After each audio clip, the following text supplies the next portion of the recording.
I was born in 1994. I'm 32 years old and not married. Maybe I'll be alone for the rest of my life. Before, I thought as long as I didn't get stuck with a mortgage or car loan, or the pressure of carrying on the family line, maybe my life would be easier than others. But now I feel more and more lost. Life has no direction and no hope. I don't even know what the point of working hard is anymore. Being alone is nice in some ways. I don't have to please anyone on purpose. There's no pressure, no burden. But maybe if I had a family, even if life was harder, with kids to raise and a home to take care of, at least there would be a sense of direction, some hope and something to hold on to. No matter how tough it gets, maybe I could still smile and carry the weight. Perhaps that's the meaning of starting a family. When people talk about modern China, they usually mention skyscrapers, bullet trains, and booming cities. But under all that modern shine, there's a quiet crisis playing out in the lives of millions of women. It's about the women who spent their 20s rejecting men, chasing dreams, setting impossible standards, and now, in their 30s and 40s, are facing the harsh reality that men are no longer interested in them. In China, people call them shengnu, leftover women. It's not a kind term, it stings, but the phrase exists for a reason. A lot of these women had chances in their 20s. Good men approached them. Men who had stable jobs, decent families, and a real desire to settle down. Back then, these women turned their noses up. Not good enough. Too short. Doesn't own a house in the city. Salary too low. They wanted someone taller, richer, more handsome, someone who could buy a car and an apartment immediately. Their parents pushed them to find security through money and property. The women themselves convinced each other they deserved only the top 5% of men. I'm 35 this year, an older unmarried woman with no husband and no children. During this Dragon Boat Festival holiday, I've just stayed in my rented apartment day after day. Everyone else either goes back home or travels with their family or partner, while I just spend each day in my little rental, eating, sleeping, and scrolling on my phone. I've looked here and there, but I've already lost interest in so many things. Nothing really excites me anymore. It feels like the only major matters in my life now are marriage and having children, and also taking care of my parents. I just hope my parents stay healthy and safe, and that I can find a good man. I hope that in 2025 I'll finally be able to get married. I keep telling myself to hang in there, but I don't know when these wishes will actually come true. These things that seem so simple are really, really hard for me. Truly, so difficult. Year after year, those average men got rejected. They were told they had to keep improving themselves, so that's what many of them did. They worked longer hours, built savings, and slowly climbed into better positions. But here's the twist. As those men got older, they didn't go back to the women who had once dismissed them. Instead, they started looking for younger women, women in their early 20s who were less jaded, more open to love, and biologically more attractive if they wanted children. Now the tables have turned. Many of those women who once had endless choices in their 20s suddenly find themselves ignored in their 30s. A woman at 22 with a pretty face could sit in a cafe and get approached by men, invited to dinners, and courted without lifting a finger. At 35, she can sit in the same cafe, looking polished, educated, even financially stable, and nobody looks twice. I'm a 34-year-old unmarried woman with no children, what people call an older leftover woman. Do you think that someone who hasn't been in a relationship for a long time can really meet someone great? Take me for example, I've been single for a long time. It's not that I don't need love, it's just that I'm very clear about what I want. Some people might say my standards are too high, but that's not the case. I just feel like I haven't met the right person.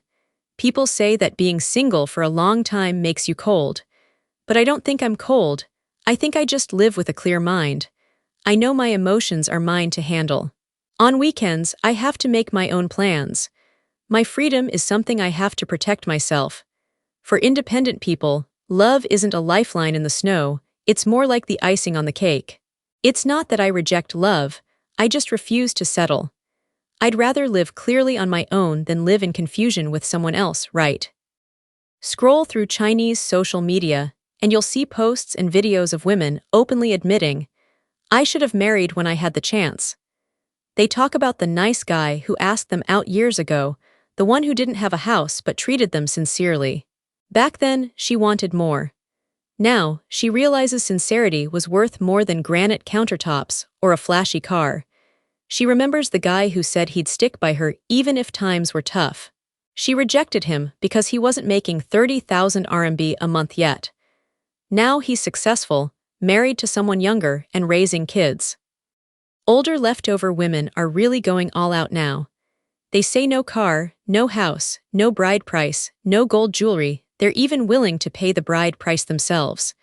I don't want those either. I can even pay instead. Others might give you 30,000 or 50,000. I can give you 300,000 or 500,000. If you still think that's too little, I can marry again. I don't require you to have 8-pack abs. It's fine if you're short, it's fine if you're ugly, it's fine if you're fat. What matters is that I just want to get married. It's too hard. What's even more painful is that Chinese society doesn't let older single women off the hook easily. Parents nag them constantly. Relatives whisper about them at family gatherings. Matchmakers tell them bluntly, "Your standards are too high for your age." On dating apps, they get fewer matches, and most of the men who approach them are divorced or much older. The dream of marrying an equal or someone above their level fades quickly. Some women double down. They insist they're still valuable, still entitled to a man with property, income, and status. They push back against society, saying marriage isn't everything, that being single is liberation. But late at night, many admit to friends that they're lonely. They scroll through photos of old classmates with their husbands and kids, and the regret is heavy.